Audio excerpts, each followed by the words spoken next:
Good evening and welcome to News Channel 8. I'm Jerome Aegean, and here's some of the top stories we have for you tonight. A most wanted suspect is captured overnight. Find out what happens when you call 911 from a cell phone. And the Virgin Islands Police Department cracks down on drunk driving. These stories and more are up next on News Channel 8.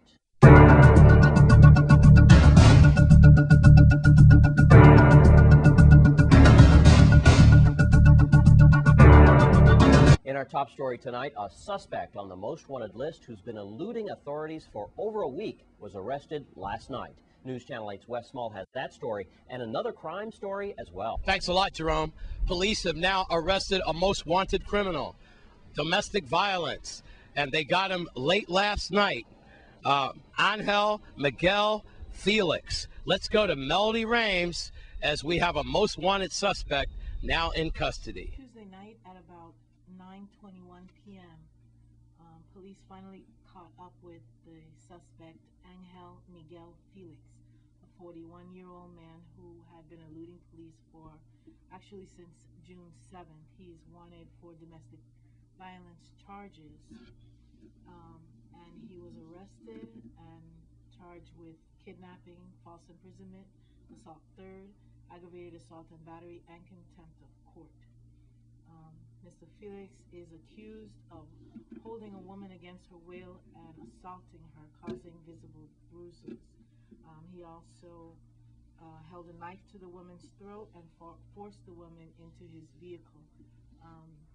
Angel Miguel Felix had been eluding police since June 7th, and he was finally captured. Well, there you have it.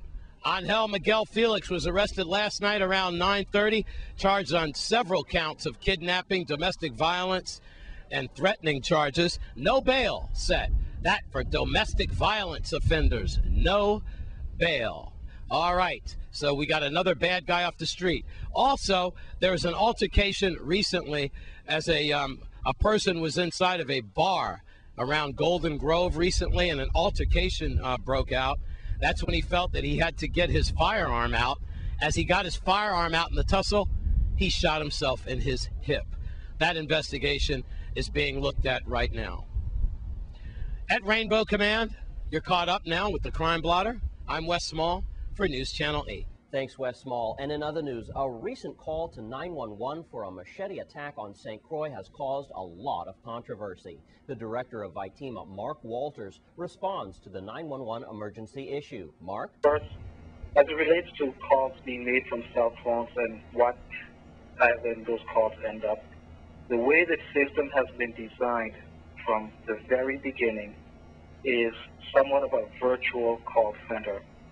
And the situation that happened over the weekend is exactly how it should have happened in terms of the calls going to the call center.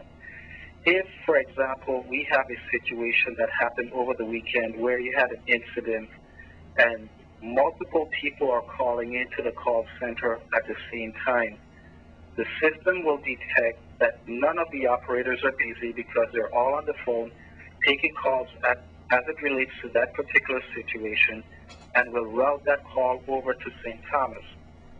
No one knows before we answer that call what that call entails. If a person is in medical distress, my position is it's better to have that call answered instead of having that person on hold waiting for an operator on that island to pick up the call.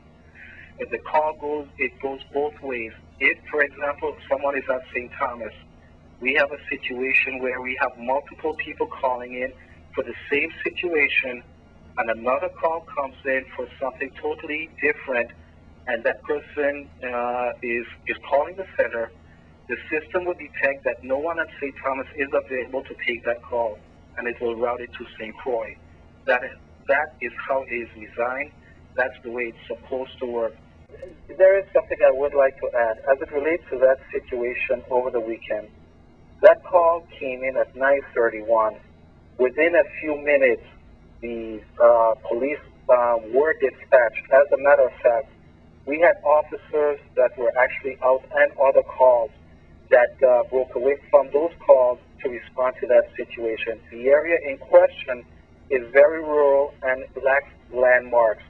So the officers showed up in the general area in a matter of minutes. However, because of conflicting directions, the lack of landmarks, it took a little longer for them to get there to that specific area, but they were in the general area.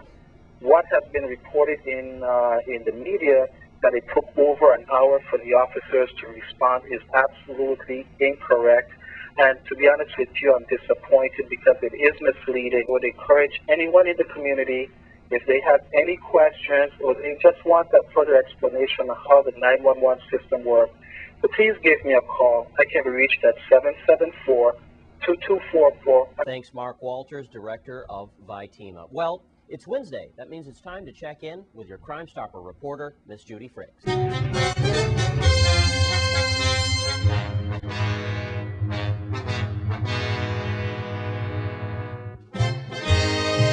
I'm Judy Fricks with your weekly Crime Stoppers report. I am here at the location of a crime that occurred on February 4th of 2004.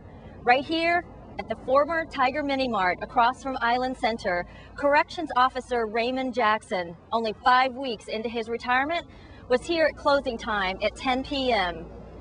He was walking back out to his car that was parked over here, and suddenly an unknown assailant came from this area over here in the dark and started firing shots at Officer Jackson.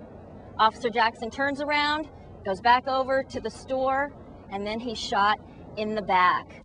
A total of 3 times. And an unknown male was also shot. A minor was also shot in the hip, but he did survive.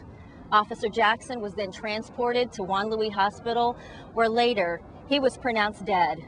If you know anything about this crime, please contact Crime Stoppers. You must know the assailant fled on foot, but no one could give a description.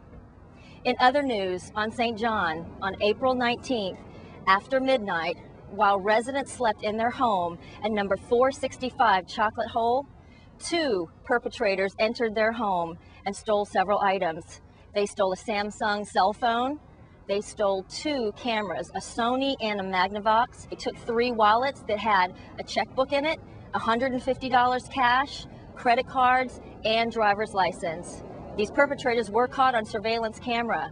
The description of them was that one was tall, slim, light complexion, the other also light complexion, medium height, and a stocky build. If you know anything about this crime, please call Crime Stoppers. Their surveillance video will be up on our website. In other news, on St. Thomas on June 11th, police responded to shots being fired in Drake's Seat. Victor Wallace was in the area. He said he was waiting for a friend when a red Honda Civic drove by. He then got in a car and started driving away toward the area of Louise and Hoy Castle when a male started firing shots at him from the left side of the road. Victor Wallace was struck, but he did survive, but could not describe the assailant. So if you know anything about this crime, please help VIPD by calling Crime Stoppers.